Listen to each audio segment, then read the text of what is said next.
Laughing with Kafka by David Foster Wallace, published in Harper's Magazine in July 1998. The article has the following preface.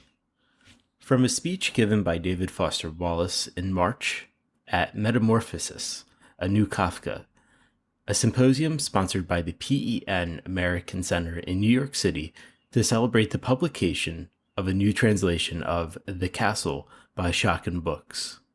Wallace is a contributing editor of Harper's Magazine. His short story, The Depressed Person, appears in the January issue. One reason for my willingness to speak publicly on a subject for which I am sort of underqualified is that it affords me a chance to declaim for you a short story of Kafka's that I have given up teaching in literature classes and miss getting to read aloud. Its English title is A Little Fable. Alas, said the mouse, the world is growing smaller every day. At the beginning, it was so big that I was afraid. I kept running, and I was glad when at last I saw walls far away to the right and left. But these long walls have narrowed so quickly that I am in the last chamber already, and there in the corner stands the trap that I must run into. You only need to change your direction, said the cat, and neighed it up. For me, a signal frustration in trying to read Kafka with college students is that it is next to impossible to get them to see that Kafka is funny, nor to appreciate the way funniness is bound up with the extraordinary power of his stories. Because, of course, great short stories and great jokes have a lot in common. Both depend on what communication theorists sometimes call exformation, which is a certain quantity of vital information removed from, but evoked by, a communication in such a way as to cause a kind of explosion of associative connections within the recipient. This is probably why the effect of both short stories and jokes often feels sudden and percussive, like the venting of a long-stuck valve. It's not for nothing that Kafka spoke of literature as a hatchet with which we chop at the frozen seas inside us. Nor is it an accident that the technical achievement of great short stories is often called compression, for both the pressure and the release are already inside the reader.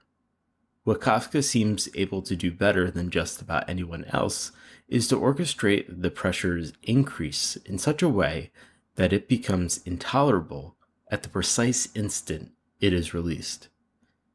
The psychology of jokes helps account for the part of the problem in teaching Kafka. We all know that there is no quicker way to empty a joke of its peculiar magic than to try to explain it, to point out, for example, that Lou Costello is mistaking the proper name who for the interrogative pronoun who, etc. We all know the weird antipathy such explanations arouse in us, a feeling not so much of boredom as offense, like something has been blasphemed. This is a lot like the teacher's feeling at running a Kafka story through the gears of your standard undergrad course literature analysis, plot to chart, symbols to decode, etc. Kafka, of course, would be in a unique position to appreciate the irony of submitting his short stories to this kind of high-efficiency critical machine, the literary equivalent of tearing the petals off and grinding them up and running the goo through a spectrometer to explain why a rose smells so pretty. Footnote 1. A more grad schoolish literary theory type machine, on the other hand, is designed to yield the conclusion that one has been deluded into imagining there was any scent in the first place. Franz Kafka, after all, is the writer whose story, Poseidon, imagines a sea god so overwhelmed with administrative paperwork that he never gets to sail or swim, and whose In the Penal Colony conceives description as punishment and torture as edification, and the ultimate critic as a needled hero whose coup de grace is a spike through the forehead. Another handicap, even for gifted students, is that, unlike, say, Joyce's or Pound's, the exformative associations Kafka's work creates are not intertextual or even historical. Kafka's evocations are, rather, unconscious and almost sub-archetypal, the little kid stuff from which myths derive. This is why we tend to call even his weirdest stories nightmarish rather than surreal. Not to mention that the particular sort of funniness Kafka deploys is deeply alien to kids whose neural resonances are American. The fact is that Kafka's humor has almost none of the particular forms and codes of contemporary US amusement. There's no recursive wordplay or verbal stunt pilotry, little in the way of wisecracks or a mordant lampoon. There is no body function humor in Kafka, nor sexual entendre, nor stylized attempts to rebel by offending convention. No Pynchonian slapstick with banana peels, or Barthish meta-parody, or arch Woody Allenish kvetching. There are none of the ba-bing, ba-bang reversals of modern sitcoms, nor are there precocious children or profane grandparents or cynically insurgent coworkers. Perhaps most alien of all, Kafka's authority figures are never just hollow buffoons to be ridiculed, but are always absurd and scary and sad all at once, like in the penal colony's lieutenant.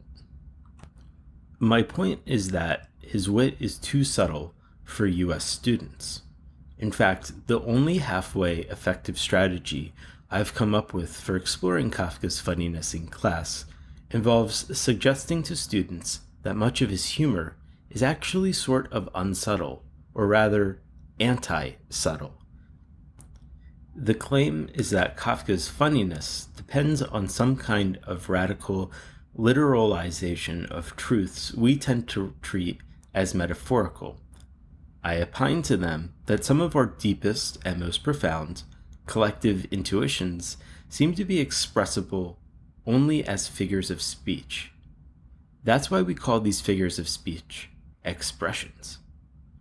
With respect to the metamorphosis, then, I might invite students to consider what is really being expressed when we refer to somebody as creepy or gross, or say that somebody was forced to eat shit in his job, or to reread In the Penal Colony in light of expressions like tongue lashing, or she sure tore me a new asshole, or the gnomic, by a certain age, everybody has the face he deserves, or to approach a hunger artist in terms of tropes like starve for attention, or love starved, or the double entendre in the term self-denial, or even as innocent a factoid as that the etymological root of anorexia happens to be the Greek word for longing. The students usually end up engaged here, which is great, but the teacher still sort of writhes with guilt, because the comedy as literalization of metaphor tactic doesn't begin to countenance the deeper alchemy by which Kafka's comedy is always also tragedy, and this tragedy always also an immense and reverent joy. This usually leads to an excruciating hour during which I backpedal and hedge and warn students that, for all their wit and exformative voltage, Kafka's stories are not fundamentally jokes, and that the rather simple and lugubrious gallows humor which marks so many of Kafka's personal statements, stuff like his "there is hope, but not for us," is not what his stories have got going on. What Kafka's stories have, rather, is a grotesque and gorgeous and thoroughly modern complexity. Kafka's humor, not only not neurotic, but anti-neurotic, heroically sane, is, finally, a religious humor, but religious in the manner of Kierkegaard and Rilke, and the Psalms, a harrowing spirituality against which even Miss O'Connor's Bloody Grace seems a little bit easy, the souls at stake pre-made. And it is this, I think, that makes Kafka's wit inaccessible to children whom our culture has trained to see jokes as entertainment, and entertainment as reassurance. Footnote 2. There are probably whole Johns Hopkins University Press books to be written on the particular lauding function humor serves at this point in the US psyche. Nonetheless, a crude but concise way to put the whole thing is that our present culture is, both developmentally and historically, adolescent. Since adolescence is pretty much acknowledged to be the single most stressful and frightening period of human development, the stage when the adulthood we claim to crave begins to present itself as a real and narrowing system of responsibilities and limitations. Reference to footnote 2a. Footnote 2a. You think it's coincidence that it's in college that most Americans do their most serious falling down drinking and drugging and reckless driving and rampant fucking and mindless general Dionysian type reveling? It's not. They're adolescents, and they're terrified, and they're dealing with their terror in a distinctive American way. Those naked boys hanging upside down out of their frat house's windows on Friday night are simply trying to get a few hours escape from the stuff that any decent college has forced them to think about all week. Return to footnote 2. It's not difficult to see why we, as a culture, are so susceptible to art and entertainment whose primary function is to escape. Jokes are a kind of art, and since most of us Americans come to art essentially to forget ourselves, to pretend for a while that we're not mice and all walls are parallel and that the cat can be outrun, it's no accident that we're going to see a little fable as not all that funny. In fact, maybe being the exact sort of downer type death and taxes thing for which real humor serves as a respite. It's not that students don't get Kafka's humor, but that we've taught them to see humor as something you get, the same way we've taught them that a self is something you just have. No wonder they cannot appreciate the really central Kafka joke, that the horrific struggle to establish a human self results in a self whose humanity is inseparable from that horrific struggle. That our endless and impossible journey toward home is in fact our home. It's hard to put into words up at the blackboard, believe me. You can tell them that maybe it's good they don't get Kafka. You can ask them to imagine his art as a kind of door, to envision us readers coming up and pounding on this door, pounding and pounding, not just wanting admission, but needing it. We don't know what it is, but we can feel it, this total desperation to enter, pounding and pushing and kicking, etc. That, finally, the door opens. And it opens outward. We've been inside what we've wanted all along. Das ist komisch.